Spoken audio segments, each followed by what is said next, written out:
माँ सरस्वती के चरणों में शत नमन करती हूँ, जिनके लिए मेरा जीवन न्यौछावर है। ऐसी भारत माँ का एक जयकारा लगाएंगे।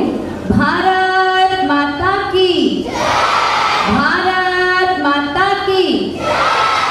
सम्माननीय मंच पर उपस्थित मेरी प्रेरणा स्रोत, पूरे भारत को एक नई जिसने पहचान दी विकास के माध्यम से, ऐसे नवीन भारत के विश्वकर्मा जिनको रोडकरी की भी उपाधि दी गई है, ऐसे माननीय केंद्रीय मंत्री श्री नितिन जी गडकरी, ऊर्जा से परिपूर्ण, जिनके ऊर्जा मंत्री रहते हुए किसी ने 1 मिनट भी गर्मी सहन नहीं की हो, ऊर्जा से ओतप्रोत माजी ऊर्जा मंत्री और आज के आमदार माननीय चंद्रशेखर जी बावनकुले, मेरे भाई तुल्य, जिनकी कार्य करने की स्पीड सभी कहते हैं कि बुलेट ट्रेन से भी ज़्यादा तेज है, जिनसे हमने बहुत कुछ सीखा है, ऐसे प्रवीण जी दटके, पूर्व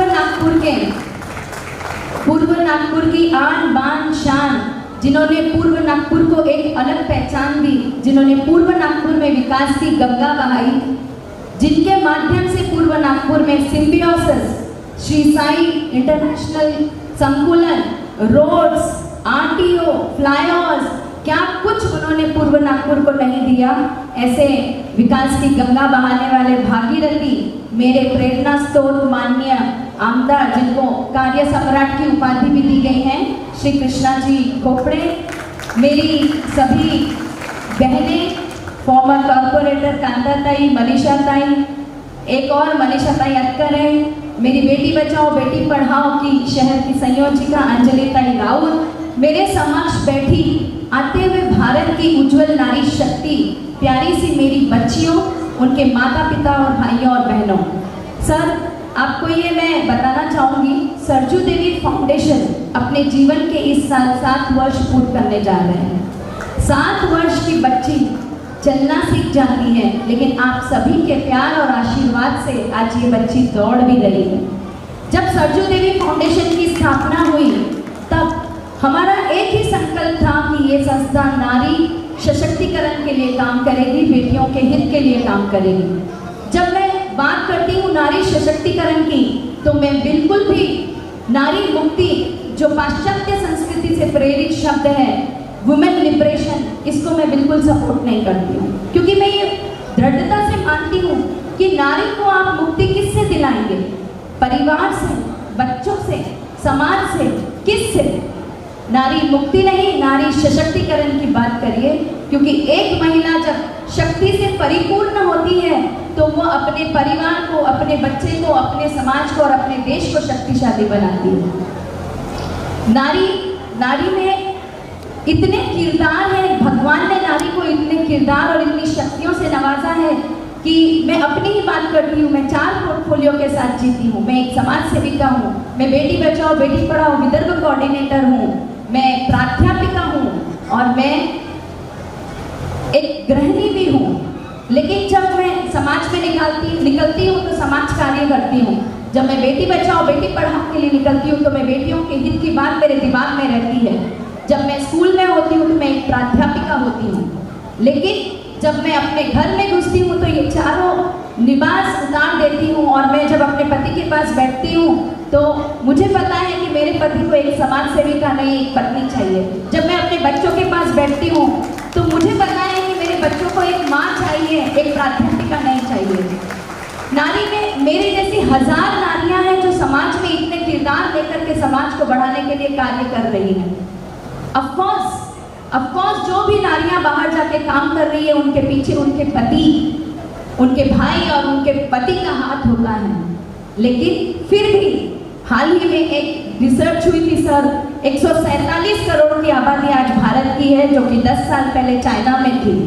चाइना की स्थिति युवा की और हमारी सेम है, मिडिल एज की सेम है। अगर कहीं फर्क है तो सिर्फ महिलाओं में, वहाँ 68% महिलाओं की भागीदारी थी और इंडिया में 28% महिलाओं की भागीदारी थी। तो अगर देश को विश्व गुरु बनाना है तो केवल 28% महिलाओं की भागीदारी नहीं चलेगी। मुझे एक वाक्य याद आता है, जब जनक जी ने स्वयंवर रखा था और परशुराम जी द्वारा दिया गया धनुष श्री राम को तोड़ना था और राम जी ने तोड़ा, तो पूरी दुनिया में उनकी जय जयकार हुई। ये बात हम में से लेकिन क्या हम में से कितने लोग ये जानते हैं कि मैया सीता उसी धनुष को बचपन से खेलती थी, साफ करती थी और उठाती थी? मेरे ख्याल से देखिए बहुत कम लोग जानते थे। यही नारी की शक्ति है। नारी में कई शक्तियाँ होती है, बस एक जरूरत होती है पारखी नजर की।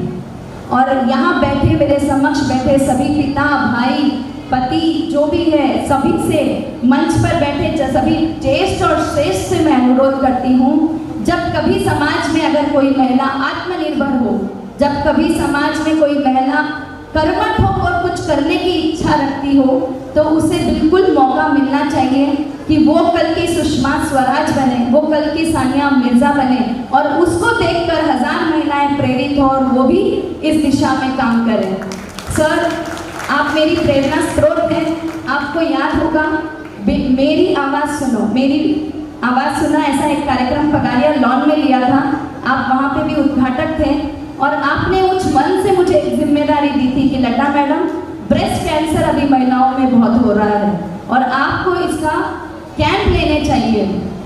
मैं बहुत हर्ष के साथ आपको बताती हूँ सर, उस दिन के बाद लगभग कंटिन्यूअसली 3 साल तक और 150 के करीब Pandit Deendayal institute of human science and resources के तत्वाधान में आपके मार्गदर्शन में लेडीज के लिए कैंप लिए। इसके अलावा 10,000 ऐसी माताओं का सत्कार किया जिनको केवल बेटियां थी। माननीय कृष्णा जी खोपड़े का अपने कार्यकर्ताओं को हमेशा ही भरपूर साथ रहता है। ज़्यादा मुझे पता है कि यहाँ पर बैठे लोग जिनके भाषण को सुनने के लिए आतुर हैं, मैं ज़्यादा ना बोलते अपनी वाणी को विराम देते हुए एक बार सभी का धन्यवाद करूँगी कि जिन्होंने अपना अमूल्य समय निकाल करके यहाँ आए।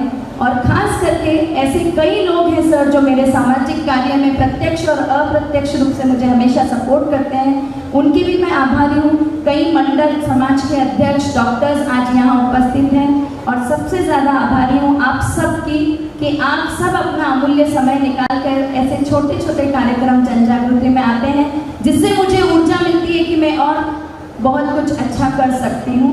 आप सभी का मैं बहुत बहुत धन्यवाद मानती हूँ। जय हिंद, जय भारत, जय महाराष्ट्र।